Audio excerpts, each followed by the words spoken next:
dibuat dan dicetak sebelum dijual. Dan pembuatannya tidak pernah mudah dan bisa sebentar. Dengan kapasitas sebanyak ini saja, setidaknya membutuhkan waktu sedikitnya 6 jam sampai benar-benar bisa dicetak. Hebat kan? Apalagi kalau kita ceritakan mulai dari proses penyadapan niranya.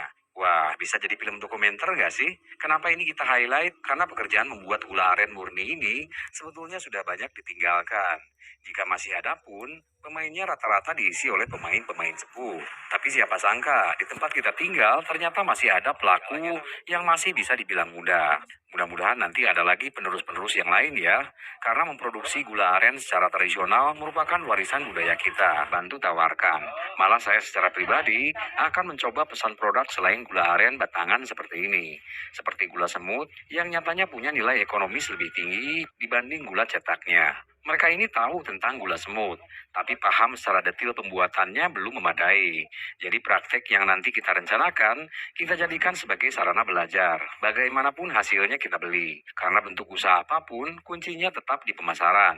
Artinya mereka harus paham bahwa produk lanjutan dari nira aren ini tidak hanya gula padat, tapi bisa dijual dalam bentuk lain, seperti gula semut, gula cair, yang menurut info rekan sejawat saya, gula bentuk lain ini banyak digunakan oleh pelaku usaha kuliner, baik makanan sampai minuman.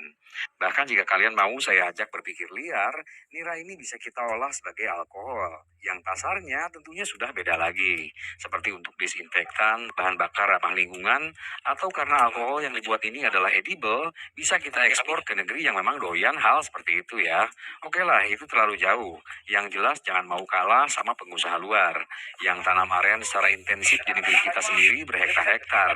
Niranya dipanen, tepung patinya dipanen, buahnya dipanen, memang menyerap banyak tenaga kerja. Lanjut hasilnya dijual di luar, sebagai produk impor berkualitas.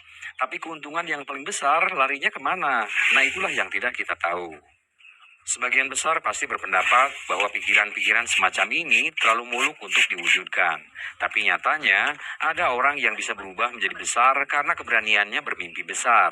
Tidak ada yang mustahil jika kita memang punya tekad. Bahkan ini bukan hanya milik pribadi.